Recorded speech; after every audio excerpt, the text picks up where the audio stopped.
when I was asked to speak on this, up to 90% of startups fail. Women still receive less than 3% of capital, and only about 2% of companies hit $1 million revenue mark. And so, with the objective of this presentation and really all of Ladies Who Launch is to think about how do we address some of those pain points so that we can help save time, money, and increase the likelihood of success. In our time together, I want to cover some of the best practices on metrics relating to unique selling position, product market fit, total addressable market, and things such as that. And ultimately, by validating and learning about the product and consumers early on, you can scale with the least amount of effort, create a product roadmap, and avoid some of the common pitfalls, hopefully raise capital much sooner. And the caveat is there's never a one size fits all. Even if you did everything perfectly, sometimes luck and timing come into play. But these are definitely sort of tried and true methods that many uber successful companies have utilized. So without further ado, I thought I would share a little bit about my story and my company, some of the macro elements about this sort of roadmap process that comes into play, and then dig into some of the finer points before we open it up to a Q&A. As Julie mentioned, I founded 3 companies in vastly different fields. One was a policy and consulting firm. One was a real estate development company specializing in redevelopment of inner cities and affordable housing. And then lastly, I now own a French sparkling wine and rosé company. So I've had a lot of entrepreneurial experience, and I'm happy to report that all 3 companies are still successfully operating. The only one I'm still involved with, however, is this current one, the Grand Courtage, that we'll be discussing. And I'm going to use that to illustrate some of my points and how I address some of these things along the way. Ultimately, I was living in San Francisco about 10 years ago, which is very food and wine centric. I personally always loved bubbles. And as a consumer, though, I was surprised by the level of traditionalism and lack of innovation in the category, where you see more and more people drinking bubbles as a general rule. But in the US, sadly, it's still very much thought of as that special occasions, weddings, New Year's, I got a raise. But it's the most versatile of wine from a food pairing perspective. So I ultimately had this hunch that there seemed to be a gap on price, palette, and packaging. So I started to do my research, tested my gut, I learned more, I validated, and ultimately I looked at the competition, the pricing, the positioning, and what I thought I could offer as a unique selling position comparative to those things that were already out there, and what was my point of differentiation. There were certainly a few aha moments along the way, and kind of one of the things that solidified, I've been fortunate, I've traveled extensively around the world, and what you realize that food and wine really are the great common denominator. And they might drink rice wine in Vietnam or something, but ultimately food and wine are the glue. It's about connection. So it's not a trend or a fad. And when I started down this path, wine had 15 years of consecutive growth. So ultimately, I dug deeper on those 3 Ps, the price, palette, and packaging. And when I saw that 70% of wine is bought off of label and packaging alone, and me as with the background in architecture and development, I thought I used to design buildings. Now I can design bottles and make something that stands out. Secondly, the American palate is a little bit sweeter than Europeans, and females, African American, Hispanic, Asian, all trend a little bit later, sweeter as well. And then lastly, champagne is expensive and becoming more so. So I thought there was a unique opportunity to capitalize on the fact that most Americans associate champagne with France. But I thought if I could create sort of an affordable everyday luxury and a value alternative, that I could really do well against the big brands in the marketplace like Chandon. La Marca actually wasn't on the scene when we started. So ultimately, I took the leap, gave up my career, moved to France with a business plan in hand, and we now have about a 5 million per year revenue and are in the top 10% of wineries in terms of size. What I'm going to show you here is my process of what I did, or what I would do differently if I had it to do all over again, because I've definitely, had some missteps along the way. And as they always say, hindsight is 2020, right? I'm going to pull up a presentation to kind of run through. Just a moment. My apologies. Just have to bear with me as I switch to slide presentation.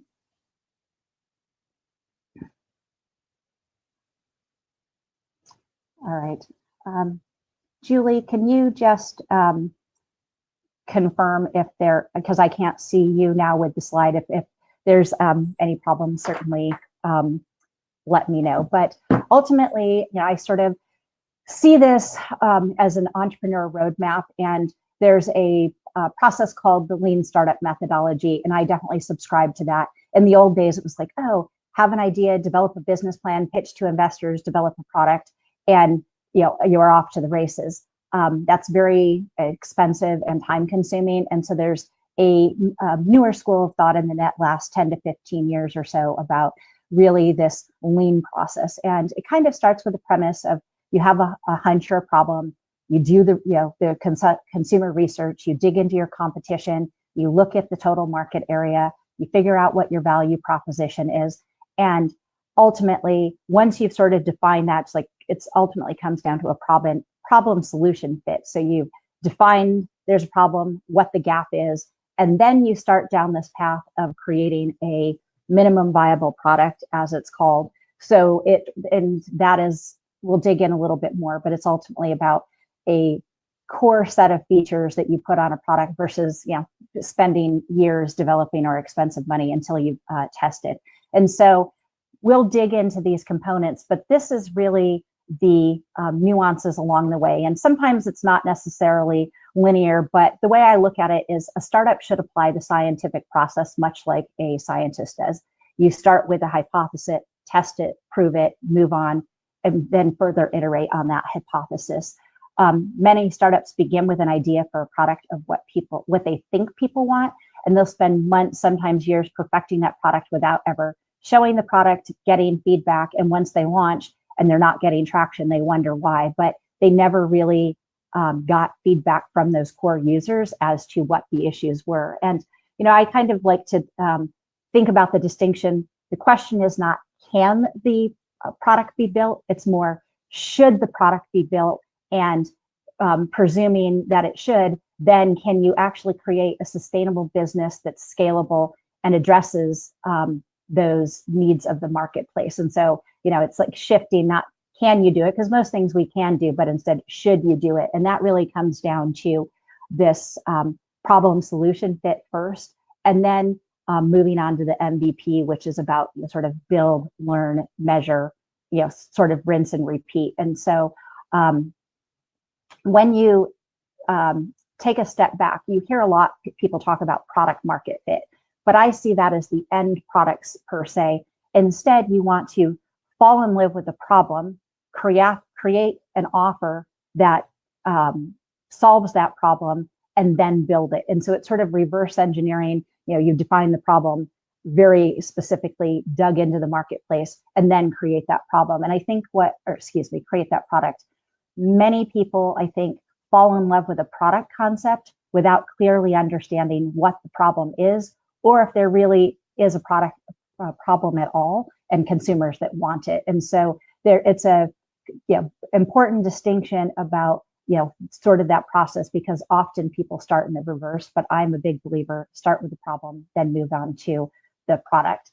When you kind of take that detailed timeline that I first provided and then zoom in on it, I'm a big believer of you need to define the problem and the why, then you define the market, then you look at, okay, what is the unique selling position and differentiating points that you as a company can offer? Who's desperate for it? Who is your consumer? And it's like, does this fill a definitive need? Once you've determined all of those things, then you move on to that MVP. And so, ultimately, the hypothesis that you're testing for defines the why, the what, the who, and the how. Why are you building it? What are you going to build? Who is desperate for it? And what is the business model that you're going to create in order to deliver that? Sometimes when you're developing something, you're completely disruptive. And so that might change some of the nuances along the way because you're creating a product that has never existed. Sometimes, and more often than not, it's building a better mousetrap, right? And so really thinking about the why, the what, the how, and what your point of differentiation is very important. And ultimately, once you've determined this problem market fit, then you work the process of the sort of roadmap that I showed on the first slide, and you're really clear about that problem market fit and that there's a marketplace and consumers for it, then you build the MVP, the minimum viable product, and that intersection between ultimately you have a product that satisfies the market. And so that's really the clearest way to think about that intersection of, you know, kind of that perfection to ultimately scale and achieve success. I am a big Simon Sinek fan. If you guys aren't familiar, he has a book, It All Starts With Why. And I really believe in the fact that people don't buy what you do, they buy why you do it. And this is true for investors, retailers, and consumers. And I see the why is addressing the problem, the solution, and the emotional component. Because when you extrapolate out and think about down the line, what you're ultimately creating is a brand in some way, shape, or form, whether it's a tech product or a physical, you know, consumer good. And the why, the extension of the why is the brand value. And so to me, if you can address the problem, solution, and emotional component, the value of the brand is the promise that it delivers to the consumer, and ultimately it will resonate in the hearts and minds of the consumers, clients, prospects, etc. When you sort of switch over to market area, you'll hear people talk about TAM, SAM, and SOM. And what that really addresses or means is there's a total addressable market, like the universe of what you could ultimately hope to achieve. Then there's the serviceable and addressable marketplace. It's like if you were in the big leagues and you really made it big and hit it out of the park with your company, what you think you could achieve down the line, like that sort of maximum scale and size. And then there's SOM, which is the serviceable and obtainable market. And to put it in a different way with regard to my company, in the sparkling wine world, there when I launched, there was 240 million cases annually sold across the globe. When I broke it out and thought about, okay, if I'm pitching to investors, what could I achieve? I wanted to be create something that was achievable and sellable and seemed justifiable ultimately. So the SOM, the bottom one, I look at that as the know. What do I know I can confidently achieve with, whether it's the capital I raised, the team, things like that. So I only set out to achieve 0.05% of the market or 100,000 cases. And in positioning that, I knew that that would be a sellable number to investors. And then down the line, hoping and thinking that we can really blow it up, then I was looking at a 500,000 to 1 million cases per year, which is still only 0.2 to 0.4% of the market, and was similar to some of the top competitors. And so when you break it down like this, one, I think it shows that you're knowledgeable about your competition in the marketplace. Two, it seems less daunting because in my case, if I was only going after 0.05% of the market, it doesn't seem unachievable, certainly. And so ultimately, by doing your homework, it lets you talk the talk and it makes you appear far more legitimate in the eyes of the consumer. But this really helps you think about positioning, how much money that you need, things like that.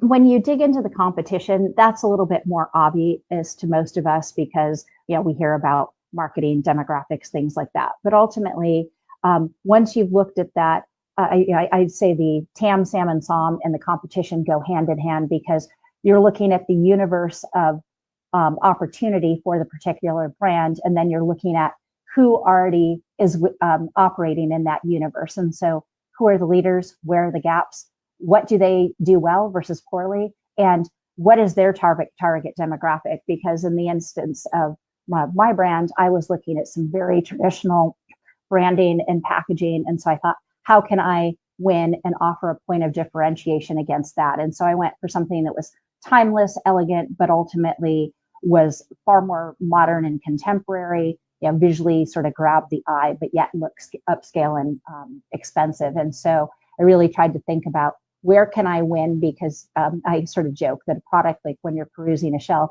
you've got about 4 seconds to grab somebody's attention, which isn't dissimilar to a resume or something. So you want to make sure that you stand out in that sea of products, literally and figuratively. And ultimately, when you're like digging into the competition, you're looking at price and package design, the size offerings that they have, the different flavors that they might have, if you're talking about food products and things like that. What are the different product characteristics that they offer versus what you're able to do? And some of it, it's you can throw in all the bells and whistles, but it comes down to price. And so then you're having to look at what are the most important features and what are the trade-offs, right? Because ultimately you're trying to keep your cost of goods down so that you can be competitive in the marketplace against the competition. And so, you'll definitely find that there's value engineering along the way that comes into play when you're considering what the competition isn't doing. And then as you start to price things out, you realize like, oh, well, if I do X, then it adds the following cogs. And, I personally feel that so often shelf price becomes your upward limiter, because until you're fairly ubiquitous and known, it's very hard to get distribution and convince whether it's distributors or consumers to want to buy a product and spend more money when they know nothing about you. And so there's so many factors that come into play. But the nice thing is, a small company, there's numerous tools that we have at our discretion to, whether it's Google has Market Finder, Trends, AdWords, search, things like that.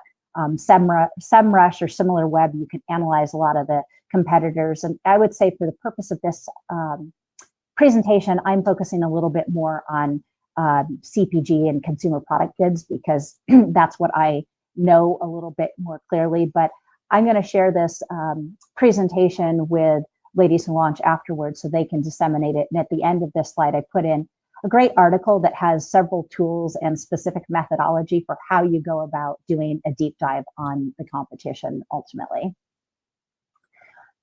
Earlier in the roadmap grid, I talked about MVP, and that ultimately that's where we want to end up. And I would say the minimum viable product, when put another way, is really about build, measure, learn. And you kind of rinse and repeat at that cycle as necessary. And so, once you've determined that there is a problem solution and a market fit based on all the analysis and research that you've done, then you dig in and start spending some money. But the belief is create something with the base needs, and then test, measure, get consumer feedback, gather all that data, and then you pivot or iterate as necessary.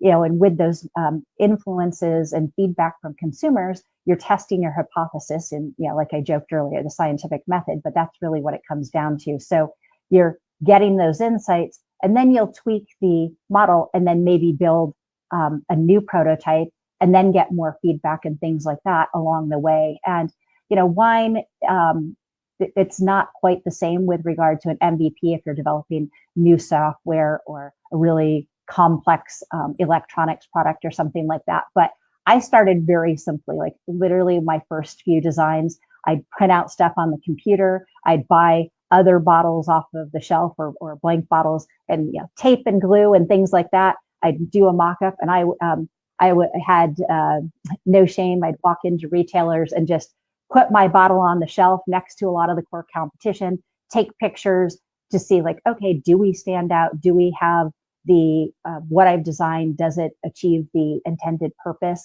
I would put together lots of PowerPoints with different competition and our graphic renderings and share with people and say like, hey, how does this resonate? And I ultimately had small focus groups of just friends and family and friends of friends where we tested flavor. I'd share names and have people vote.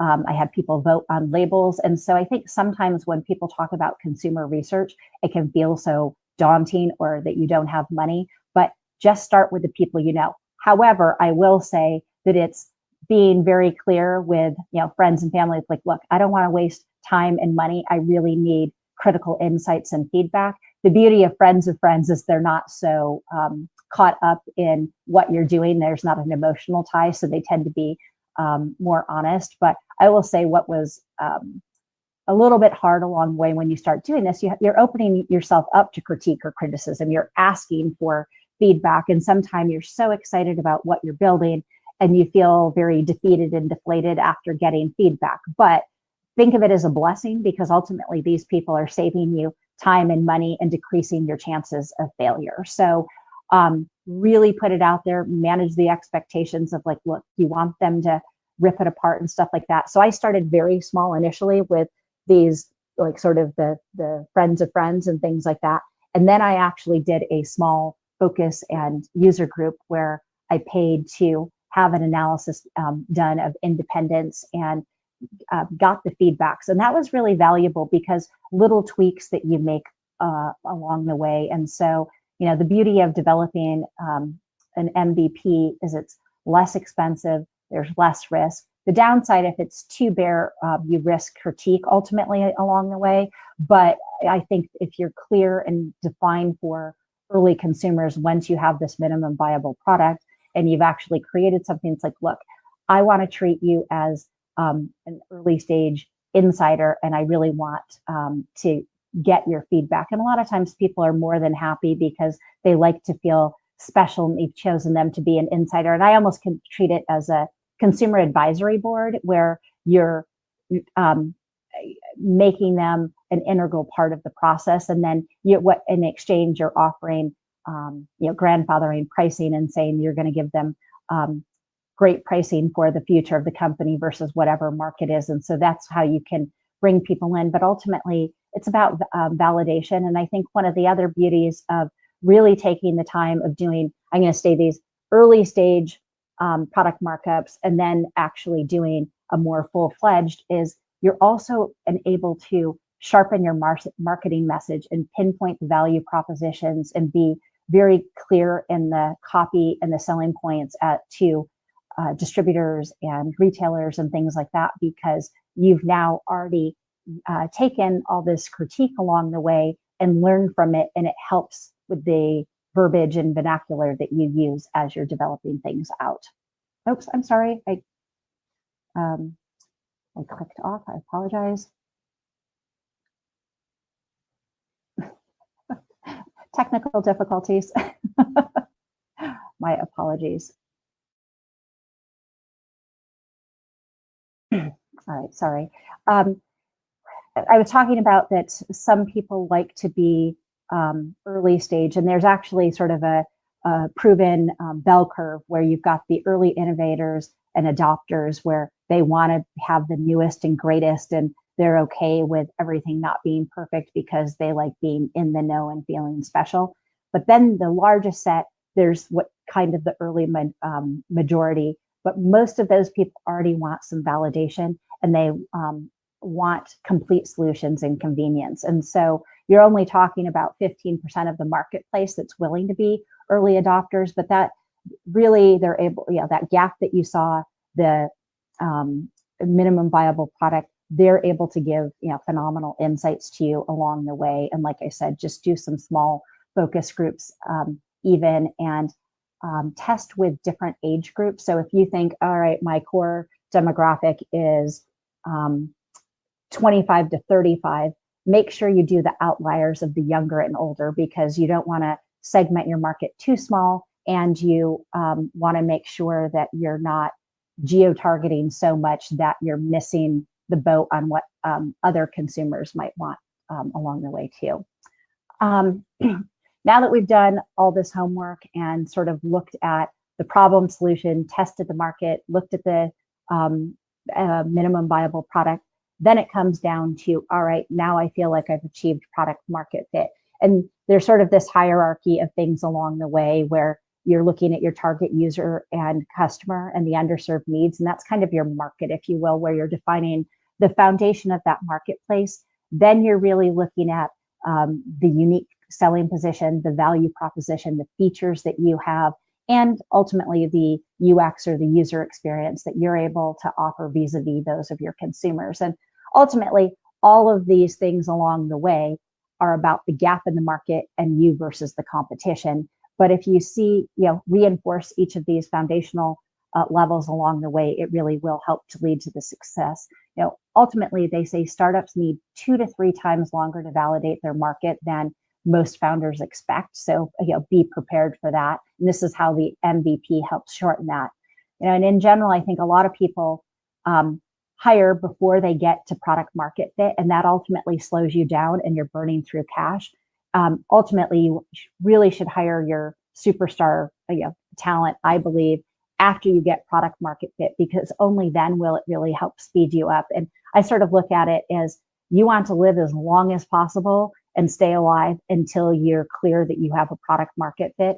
And along that path before that, you're iterating as quickly as possible. And so I sort of see first you're defining the market and product, then you're developing your team. There are other contrarian schools of thought, but staffing is expensive and you can blow through cash, and until you're sort of clear on the objectives of along the way, it makes it far more difficult.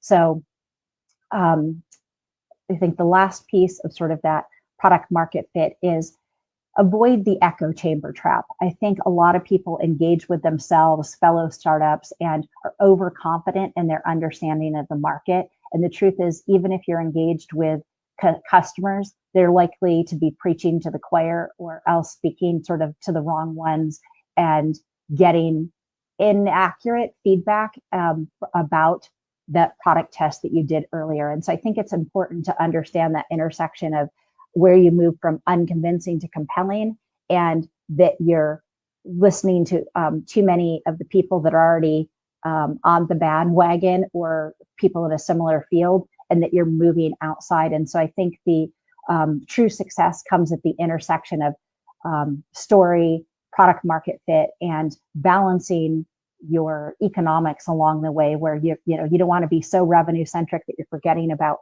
marketing and story, but you don't want to talk about marketing and story and not have something that is compelling enough, or is too expensive, is too high of COGS, it doesn't have the gross margins and profitability that you need. And so then you're not going to be successful either. And so it's ultimately finding the nexus between all of these features so that you're building truly an appropriate team and spends that will help with that path to success. And sort of pulling all of this together in the lean startup methodology, the first stage is really about exploration and thinking about all of these steps along the way. It's testing your hypothesis, doing the research, digging into the competition and the total addressable and serviceable market, and what your unique selling position is and those product differentiation, so that you can have very clear understanding of the problem and solution. Once you've defined that, you move on to the minimum viable product, and you can start with a very rudimentary version and then move on to a much more robust version that satisfies more like a product that you're going to truly sell and get out in the market and get feedback from those early consumers. And once you've gotten to that point, as I said, there's going to be a rinse and repeat, and you're refining that hypothesis and making product changes based upon the feedback that you get. And it's a little bit daunting or deflating sometimes, but it really does save you money, because once you have that product market fit, that's where you really put your foot on the gas, hire the superstar talent, bring it in, and move on to scale. And that's where that intersection of desirability, viability, and feasibility all come into play and ultimately help determine your future success. So thank you for listening to that. And I want to open it up to questions from each of you. We had a couple great questions come in. If you have others, just go ahead and pop them in the chat over on the Q&A. But a couple came in that I wanted to make sure we did cover. The first was when we go back to getting audience feedback. Adrian Waterston, hope I pronounced that correctly, was wondering, how did you actually find your audience? And then how did you get feedback? And then did you use a consultant? How much did you spend, or how much would you recommend spending in that kind of early stage process?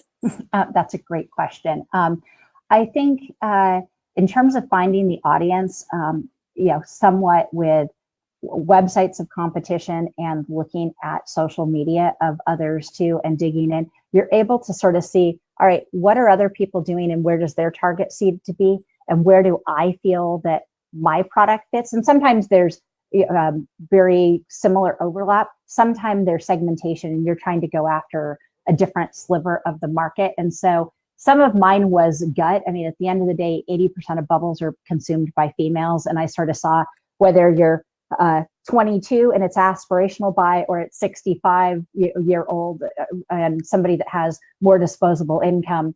I wanted to create something that really was that affordable everyday luxury. And so I was intentional in developing a price point that sort of allowed me to bridge a wider divide, because we're under $20 for French sparkling. And so comparative to like Veuve or Moet or something like that, we offer a phenomenal value proposition. And so I had this assumption that I could capture far more consumers by capitalizing on that French association that consumers have. And so it broadened my range, so to speak.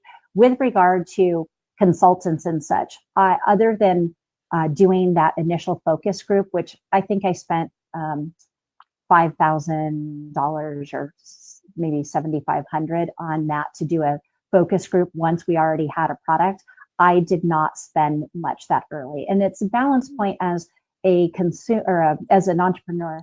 You have limited time and dollars, and usually dollars are more difficult to come by. But if I had it to do over again, I actually would invest in some of those things a little bit earlier, because it allows you to just take very intentional intel and use that to where you deploy spends on marketing, advertising, and specific positioning. And so I think sometimes, if you can figure out a way to spend the money earlier, it will ultimately save you monies down the line. It's a really good point, I think. And it's hard because you're so bootstrapped in the beginning that you are trying to save every dollar, but it's almost like $1 invested here might save you 10 in the future. So kind of understanding where and what you need to pull out so that you can save yourself a little bit of time and energy down the road. Indeed. And I think along that vein, you really need this sort of that C-suite of talent. You want the CEO, the CFO, the CMO, all these things. Like, it'd be great if you had the superstar talent, but you can't afford it. But that's where consultants come in, where you can pay for little bits of time to get that very valuable results and sort of amplify and up level in a faster way. And so I would get more insights earlier on than I did, because I think sometimes it's that penny wise, pound foolish, right? Yes. But I was always struggling, and I will say hands down, raising capital was the most difficult thing I've done. I've done 3 rounds along the way and raised about $3.5 million, which in our space is not actually a lot of money, but it's a phenomenal amount of money when you have to raise it. And so I think those are the things that come in to play ultimately. Well, make sure you stay tuned for our Show Me the Money panel coming up here this afternoon. So we'll dive right into that. But just teasing out a few additional questions that kind of came in through here. For the consultants, how did you find them? Are these friends of yours? Did you put a call out through a platform like Upwork? Or how did you get in touch or find the right person, to help you, I guess, in this early stage? Some of it's just having the audacity to pick up the phone and call people, and informational interviewing goes a long way.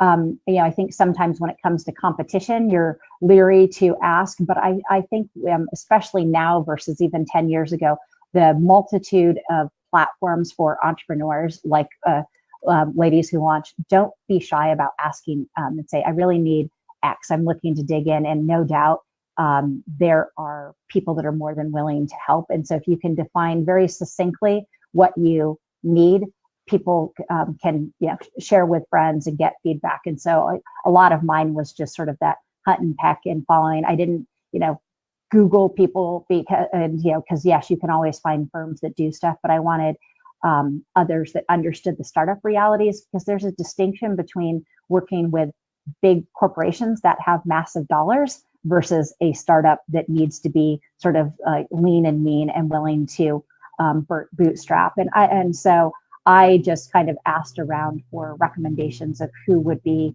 a great fit, and then interviewed a few people along the way. Phenomenal. And I think this is a great platform actually for women. If you need something, don't be shy to put in the event, the event chat, or in this chat, this is what I need. And somebody can jump in and see that. A few other questions here. One, which I love, anonymous, which is, I think I'm too in love with my product idea, which makes me scared to pursue it. I'm afraid of the critique. So how do you move past this? Because it is hard. You have to put yourself out there, and you're so in love. You don't want bad feedback. So what do you think, Tawyna? Hey, I'm with you. I was the same. And I am a creative at the core. And I think especially creatives fall in love with their product even more because I'm a curious combination of right brain, left brain, and like go into like the details, but I love the creative. And so I think sometimes that makes it challenging. But think of it this way, as painful as it is, see it as like, this is the greatest gift somebody can give you, to be honest, because none of us have endless dollars, and certainly time is such a precious commodity. And so I think it's just changing your shift. And I always say critique and criticism are your opportunity for correction. And so similar along that vein, I often sort of talk about the fact I'm not trying to be right, I'm trying to be successful. And so when you can reframe and solicit that feedback, and just say like, look, this is doing me a service.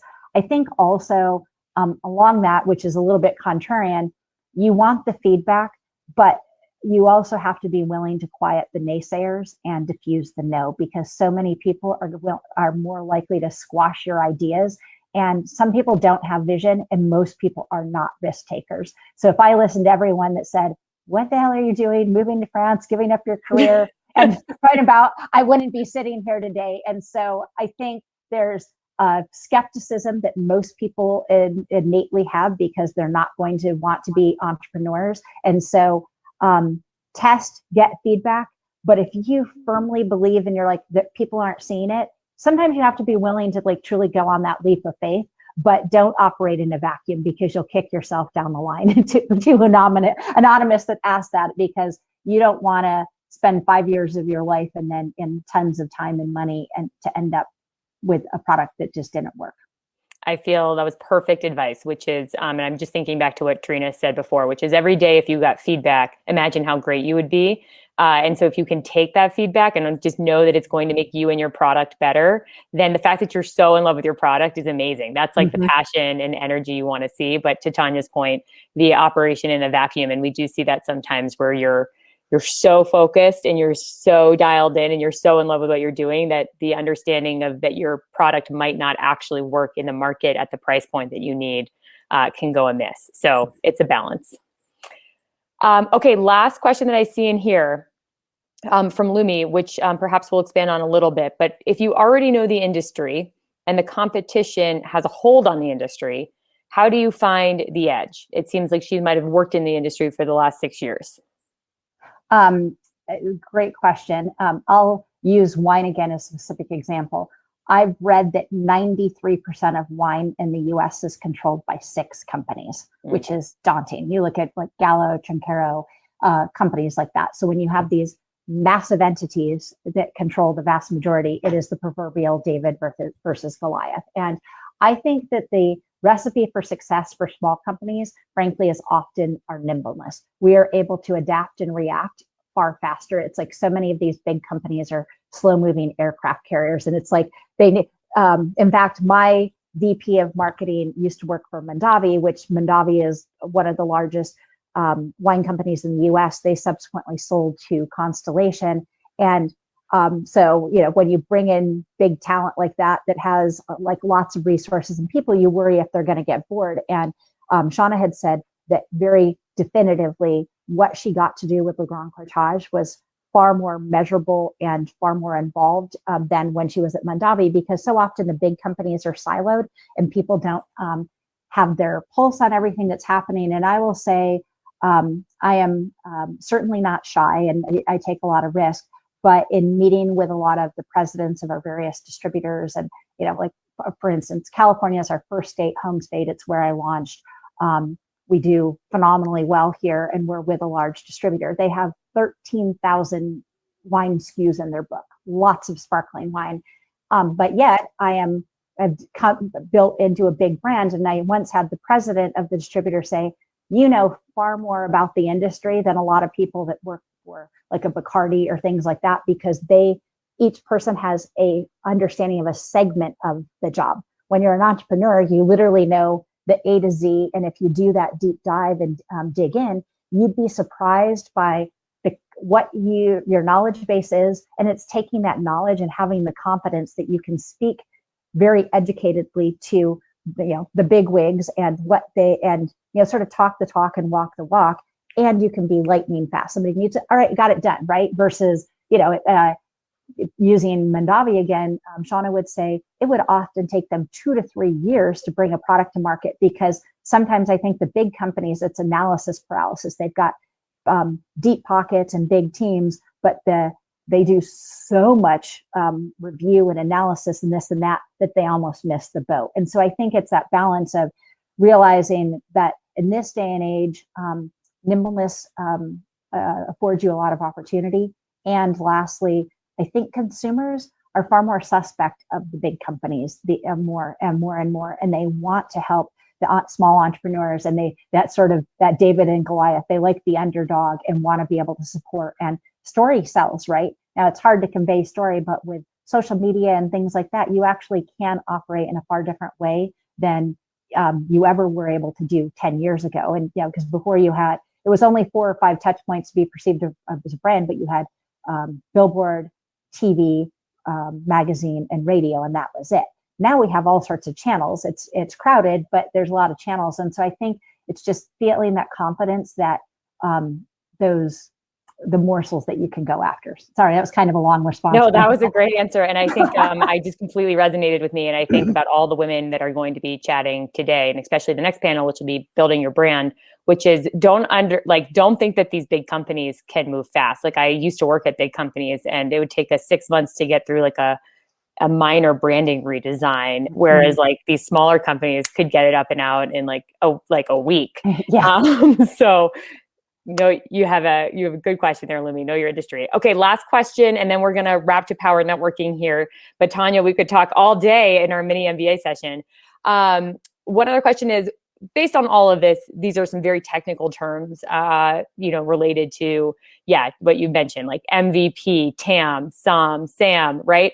Do you recommend that people who've never started a business, because that's a lot of this audience today, should they take a course in something like this before they get started, or do you recommend that they, go down the road and learn as they go? That's a fantastic takeaway. You don't need I do not have an MBA. I've started 3 successful companies and don't have an MBA. So understanding that too, and I've got an MBA on the job, but with what you can garner from the internet, or what you feel like books, like there's a book on the lean startup methodology, and Eric Ries, the father of that thought process. And so with books alone, you can really up level your knowledge base. And, frankly, like this deck that we'll share, it gives you the main roadmap. Then specific things where you're like, I don't quite understand, you can do a deeper dive. I did not take any classes for any of the things that I did, other than sort of your normal undergrad education, and then just being innately curious and digging in and constantly doing the deep dive. And so I think it's important to understand these terms, because when you start raising capital, it is so competitive. And so you want to make sure that you can, sort of walk the walk, talk the talk, and that all the nuances and the lingo that matters to them. So, with things like this, certainly you can get pitch decks. Those will give you all, I'm going to say, the main silos of what you need to know and dig into. And so that, I think that alone helps shortcut your learning process, because you don't need to spend 2 or 3 years in school or read 100 books on the subject. But if you read a couple that are really recommended, and then dig into those specific topics under the silos for things like this in this deck or a pitch deck, that will give you the resources that you need initially. And then you can keep reinforcing that foundation over time. Phenomenal answer. And I think there's, to your point, phenomenal resources out there. The LWL Academy will be pulling, perhaps Tawyna will sync up after and get all of your favorite books and areas that you think could go. Okay, so the slides are going to be made available. So if you couldn't furiously take notes, don't worry. Tawyna, to end our session, thank you so much for just taking us through that. Very helpful. If you're sticking around today, you can network with Tawyna through the LWL chat session there. And then Tawyna, leave us. What is one action you want every woman entrepreneur or dreamer to take this week? This week, I think figure out what is the next best thing that can help propel you forward, and give that question to everyone that you could think of that might be of use. And so define it and say, here's what I think I need. I have started that with my mastermind group. And rather than just talking about the problem, be very intentional of what you put out and what you need, because people want to help you.